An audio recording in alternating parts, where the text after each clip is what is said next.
নমস্কার বন্ধুরা, সাইকিপা কুকিংয়ে আপনাদের সকলকে স্বাগত জানাই।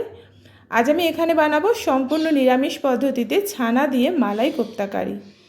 এই মালাই কোপ্তা কারি খেতে কিন্তু একদম অনুষ্ঠান বাড়ির মতন হয়।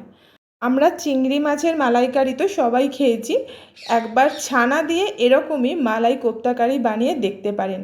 খেতে কিন্তু ভীষণই সুন্দর লাগে। তো চলুন রেসিপিটা শুরু করা যাক। ভিডিওটা স্কিপ না করে পুরো ভিডিওটা দেখতে থাকুন। আশা করি ভিডিওটা আপনাদের ভালো লাগবে। আর রেসিপিটা একবার অবশ্যই বাড়িতে ট্রাই করুন। যদি রেসিপিটা ভালো লাগে ভিডিওটা লাইক করে নেবেন। তো চলুন রেসিপিটা শুরু করা যাক।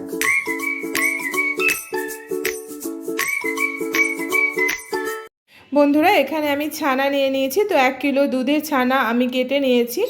আর আপনারা চাইলে কিন্তু ছানাটা বাইরে থেকেও এনে নিতে পারেন। তো দেখুন আমি এখানে নিয়ে নিচ্ছি আদা বাটা। তো হাফেরও হাফ চামচ নিলাম আদা বাটা, নিয়ে নিলাম সামান্য পরিমাণ হলুদ গুঁড়ো, হাফ চামচ ধনে আর হাফ চামচ জিরে, নিয়ে নিচ্ছি 1 চামচ ময়দা, হাফ চামচ মতন লঙ্কার গুঁড়ো, আর নিচ্ছি 1 চামচ মতন চিনি, দিয়ে দিচ্ছি স্বাদ মতন এখানে লবণ। দিয়ে এবার প্রত্যেকটা উপকরণকে এই ছানাটার সাথে খুব ভালো করে আগে মেখে নিতে হবে। বন্ধুরা, আপনারা চাইলে কিন্তু এখানে খুব সামান্য পরিমাণ 1 চিমটি বলতে পারেন খাবার সোডা দিয়ে দিতে পারেন। তো দেখুন আমি কিন্তু দিইনি। তো এবার আমি এটাকে খুব ভালো করে মেখে নিয়েছি। এবার আমি ছোট ছোট এরকমভাবে বল বানিয়ে নিচ্ছি ছানার। তো এরকমভাবে বলগুলো বানিয়ে নিয়ে আমি আপনাদের দেখাচ্ছি। তো আমার এখানে প্রত্যেকটা বল বানানো হয়ে গেছে। এবার আমি একটা মশলা বানাবো। নিচ্ছি 1 চামচ সর্ষে, তার সাথে 1 চামচ পোস্ত নিলাম, নিয়ে নিচ্ছি আমি এখানে মগজদানা। তো মগজদানা আমি এখানে 3 চামচ নিলাম। বন্ধুরা, এখানে কিন্তু আমি সাদা সর্ষে নিয়েছি, সাদা সর্ষেই নিতে হবে। আর নিচ্ছি 2টো কাঁচা লঙ্কা। তো এটাকে আমি পেস্ট করে নিচ্ছি। তো আমার পেস্টটা এখানে রেডি হয়ে গেছে। এবার এটাকে আমি একটা অন্য বাটির মধ্যে ঢেলে রাখছি। এবার আমার লাগবে নারকেলের দুধ। তো নারকেলের দুধ বানানোর জন্য আমি এখানে নারকেল হাফ মালাই আমি মিক্সিতে এটাকে পেস্ট করে নেব। তো নারকেলটা আমার পেস্ট করা হয়ে গেছে। তো এবার এটাকে আমি ছাঁকনির মধ্যে ছেঁকে নিয়ে এর থেকে যে দুধটা বেরোবে সেটাই কিন্তু আমার এই মালাইকারিতে আমি ইউজ করব। তো দেখুন আপনারা এইভাবে কিন্তু করতে পারেন, কিংবা একটা পরিষ্কার কাপড়ের মধ্যেও কিন্তু এটাকে রেখে এর থেকে নিংড়ে নিয়ে কিন্তু দুধটা বার করে নিতে পারেন। তো এইভাবে আমি দেখুন দুধটাকে বার করে নিয়েছি। বন্ধুরা, একবার এইভাবে কিন্তু আপনারা মালাইকারিটা বানিয়ে দেখতে পারেন। খেতে কিন্তু ভীষণই সুন্দর হয়। তো দেখুন এখানে আমি দুধটা একটা অন্য বাটির মধ্যে রেখে নিয়েছি। এবার আরেকটা বাটি নিয়েছি, তার মধ্যে নিয়ে নিচ্ছি আমি 2 চামচ মতন কর্নফ্লোর। তো এটাকে আমি জল দিয়ে গুলে নিচ্ছি।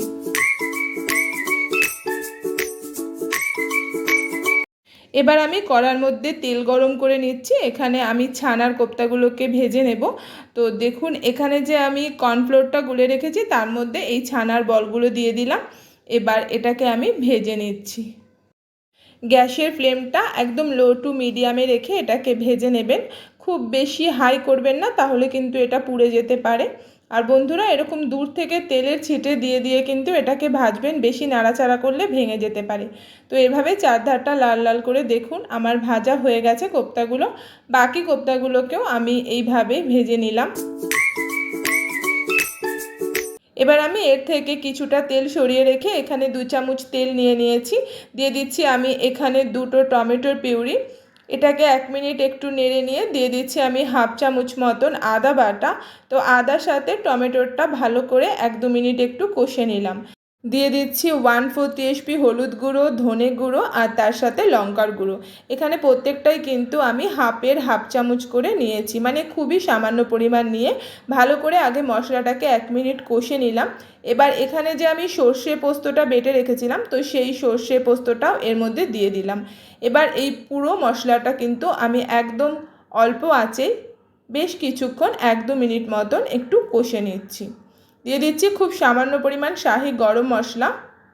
গরম মশলাটা দিয়ে ভালো করে একটু মশলাটাকে আবার নেড়ে নিচ্ছি। দিয়ে দিচ্ছি এখানে 1/4 টিএসপি মতন কাশ্মীরি রেড চিলি পাউডার। তো দেখুন কালারটা কিন্তু এই কাশ্মীরি রেড চিলি পাউডার দিতে ভীষণই সুন্দর এসছে।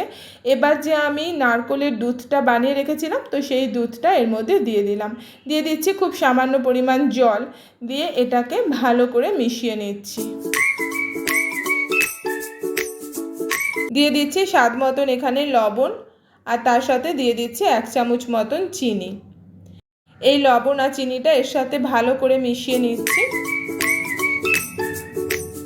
এবার যে আমি কোপ্তাগুলো বানিয়ে রেখেছিলাম, তো সেই কোপ্তাগুলোই আমি এই গ্রেভিটার মধ্যে দিয়ে দিচ্ছি।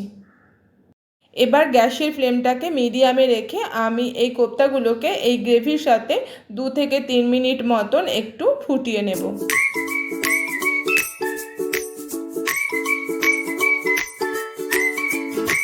আমার এখানে মালাই কোপ্তা কারিটা প্রায় রেডি হয়ে গেছে। এবার এটাকে আমি অন্য একটা পাত্রের মধ্যে ঢেলে নিয়েছি। দিয়ে দিচ্ছি উপর থেকে আমুল ফ্রেশ ক্রিম।